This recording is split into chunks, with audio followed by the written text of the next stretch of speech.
feel like prophecy is one of those things that's able to express God's love and passion specifically for a person, and also draw out their destiny and their potential to manifest in their life, the treasure that God has placed inside of him.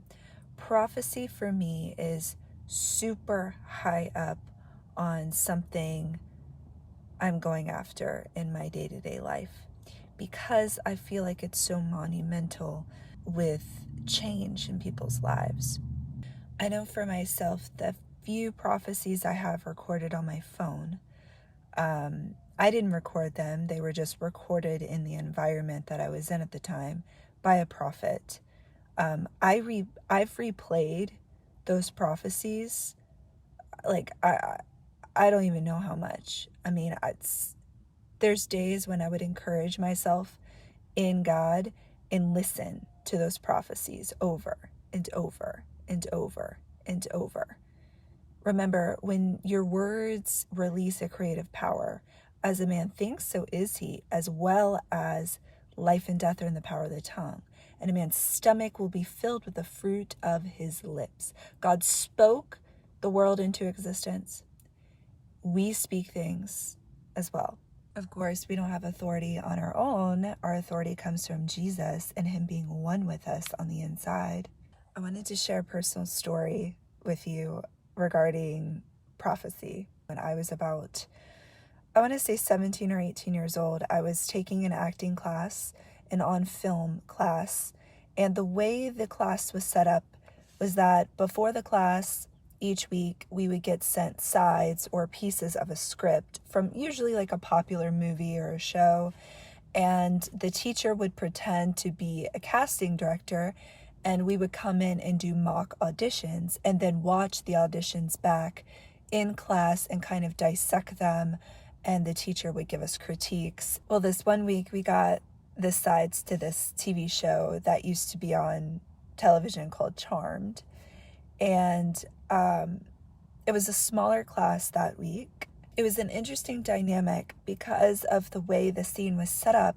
It was actually a 3-person audition, which I had never experienced before, and it really threw me off because I was so used to just the classic casting director, you, camera.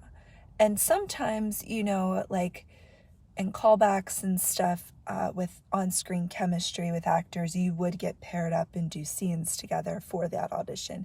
But this was just a cold audition with 3 people in it, and it kind of threw me off.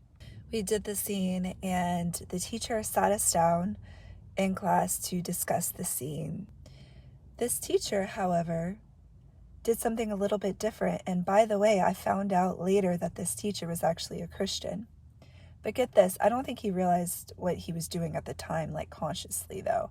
I don't even know if he had a grid for prophecy. But he went around the room and started to, what we would kind of call typecast everyone with their natural, like, energy that they had and carried into the room. So, like, for instance, one of my 2 really close friends in the class, one of the girls was characterized as the mysterious girl. She was insanely beautiful and had this vibe about her that was just mysterious. And again, she would get cast in a lot of like Teen Wolf-esque things, a lot of mysterious shows and movies. She just had that quality about her, which carried over on screen. And so he was going around the room telling everybody about themselves like this. But he didn't do me. He did everyone else but me. I wasn't going to bring it up, but my friends did.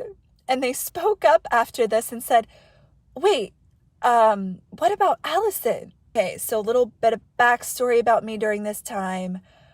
I was not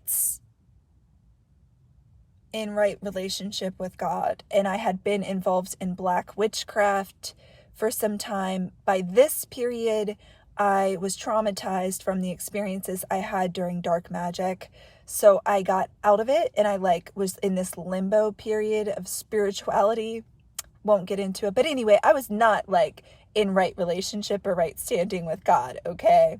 The teacher looks at me and says, Allison is love. I was horrified at this time. My friends looked at each other and they were like, and I was just sitting there like, that's like the worst thing you could have said to me, because I wanted to be the mysterious girl, like what my friend had. I wanted to be that. I did not want to, I thought it was like the lamest thing you could possibly say. And I was like, this is lame. Everybody else gets like exciting, things. And my teacher just told me I'm just love. Oh, great. All right. I didn't really think about it much after this experience until just recently, actually, within like the last few months or so. God has shown me and reminded me that the highest desire in my heart is to love God and be his love, to manifest his love. And it's like I have this insatiable, voracious appetite for God. And I really believe what my teacher was doing was seeing the treasure, the destiny that God had placed inside of me, and pulling it out and speaking it out as if it were when it wasn't. He spoke into existence things that were as if they were when they weren't. And I believe that's what was happening in the spiritual realm. Remember, every time you speak, something happens in the spiritual realm. The spiritual realm is so physical. We don't realize this because we live in such a natural physical world. But when we get into like quantum entanglement, when we start to understand quantum science and quantum physics, we understand that we are spirit. The spiritual realm is so much more physical and can be just as much physical as our actual physical realm, as the natural realm. I was speaking to a close friend the other day about prophecy and kind of like church structure with it. And I was kind of complicating things and like compartmentalizing prophecy. And he was like, there really shouldn't be such a stark difference between like what people would consider office of a prophet and the regular Christian prophesying. Like, it's something that we should all walk in. So the time is over for the singular prophet that we see like depicted in Old Testament times. The veil is torn. There is no veil anymore. We should all be operating and walking in the prophetic. We can all prophesy. That's your inheritance in Christ. That's something that we can all walk in. It really just kind of makes you think for a second on how beautiful the multifaceted wisdom and nature of God is, and how beautiful God is, and how much of a key player you are in this whole thing.